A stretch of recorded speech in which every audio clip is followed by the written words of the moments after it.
Good afternoon, ladies and gentlemen. Welcome back to the Shadow and Son Show, and welcome back to another part of why we play the game. Christmas is come and gone, and I hope it was a wonderful Christmas for you guys. Even those people out there who don't celebrate the holiday or don't look forward to it.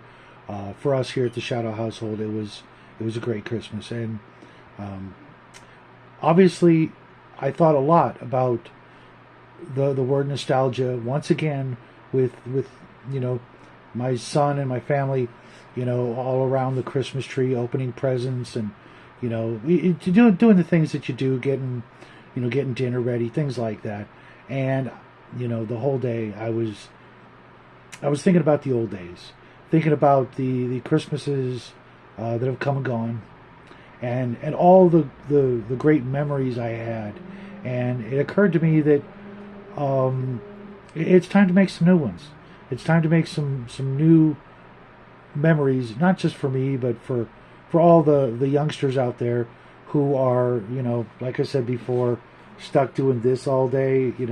A little guy, he's no exception. He's probably right now glued to a screen somewhere in the house, and that's a horrible way to go through life, and a horrible way to spend one's time, unless you're waiting for something better to come along in the next couple of minutes, and you're just waiting until you can do the things that you really want to be doing.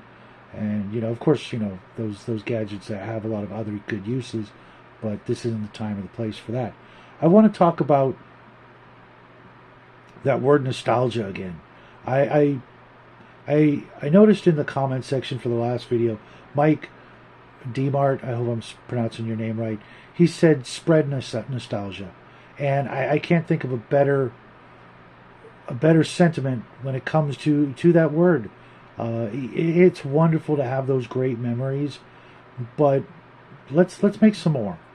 Let's not just for ourselves, but let's make it a goal for this new year that's just right around the corner, so full of promise and the unknown and opportunities aplenty to bring someone new into the hobby.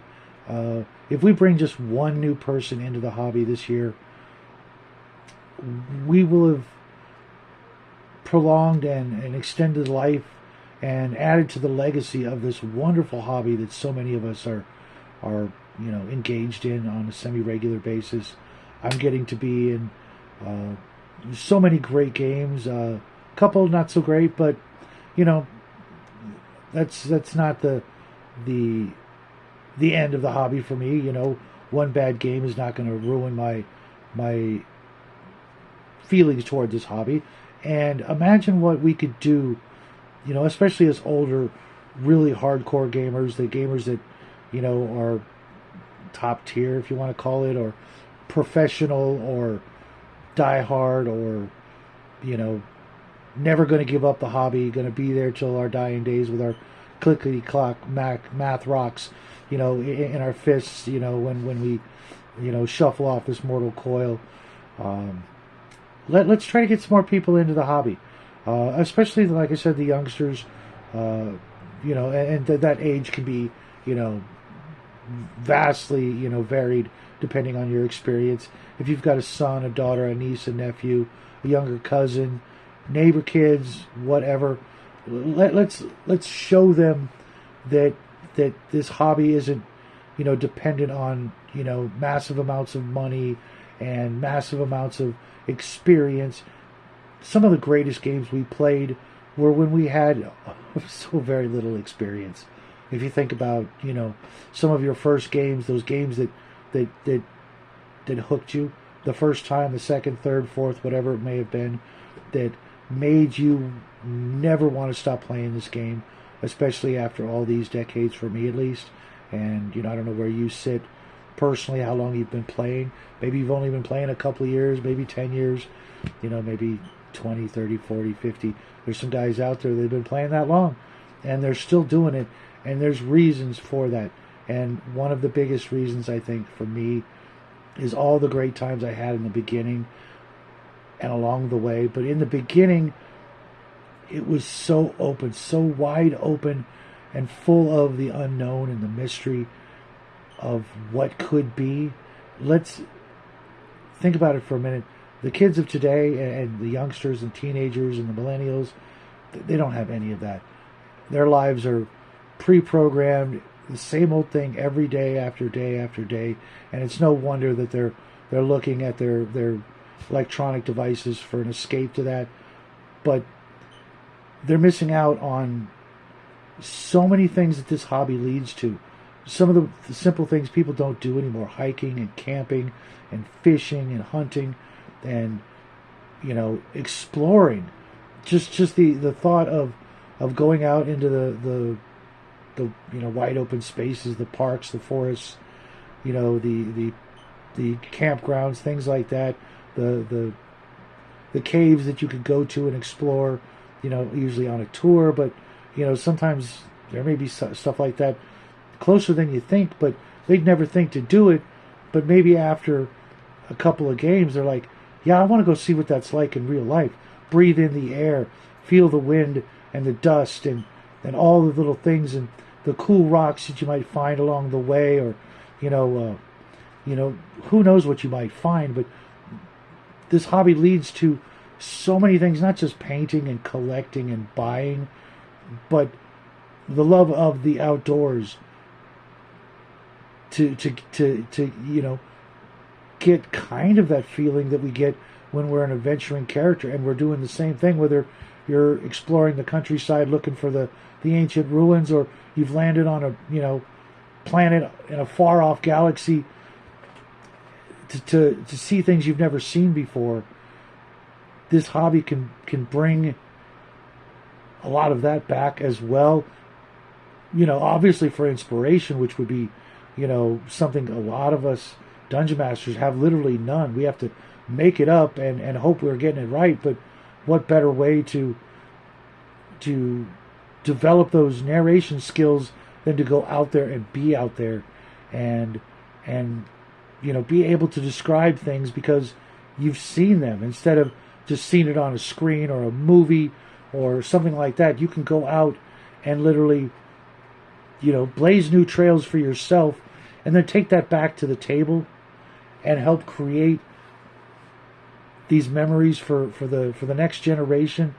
Because let's face it, with all the things that are going on in the gaming world and all these big companies trying to get you to buy their product or keep investing in their products, why not spend some of that money and that time developing something that you'll never let go of?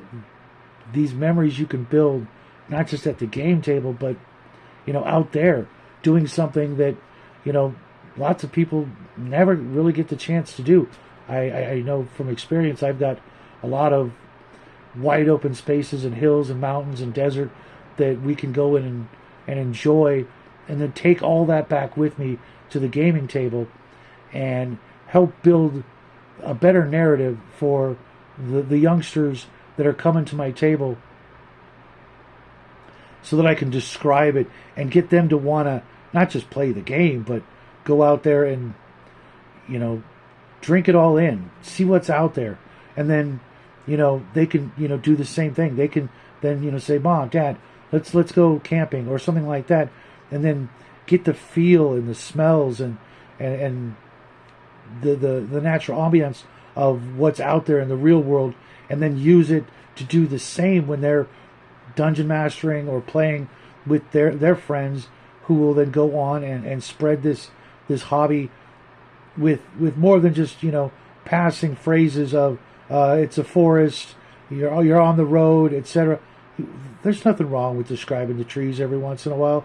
I know my friend Connell's out there just grinding his teeth thinking about not wanting to hear any more about that, but there's people out there who never get to experience it, never get to see it, and the only way they're going to get to in the near future is through a role-playing game and getting to at least use their imagination to know what it feels like. It's a poor facsimile, but we don't get the opportunity to take our role-playing games out to the forest or the park, which really, if you think about it, isn't such a horrible idea. We made the traveling dungeon in a box just so that we could take it out. Well, maybe taking it out to the park. Play a game out in the fresh air and the sunlight. I know right now most of you don't get that or don't have that because it's freezing outside, it's raining, it's snowing, but spring's just around the corner. Maybe host a game at your local park. Make it easy for everybody to meet somewhere with some fresh air and not stuck in around a dinner table, but find a park bench. Everybody bring some snacks. Look around, check out the trees, the birds, the squirrels, and make some memories for yourself, for the next generation. And, who knows, passerbys may go, what in the world are you guys doing out here, with all these miniatures and dice? What are you doing? Is that Dungeons and Dragons? Yeah, you want to sit in and watch? Maybe next time you can roll up a character, or if you have the time, invite a stranger in to play and, make some new friends and make some new memories. Let's not be ruled by nostalgia and memories of the past. Let's spread that nostalgia. Again, thank you, Mike. Great phrase. I'm going to keep that. I'm going to use that. As a matter of fact, it's going to be a bigger part of part 3, which will be right after the new year, so we can think about it once again and move forward into that new year, helping to spread the wonder and the joy that is this hobby of role-playing games. And until next time, happy trails.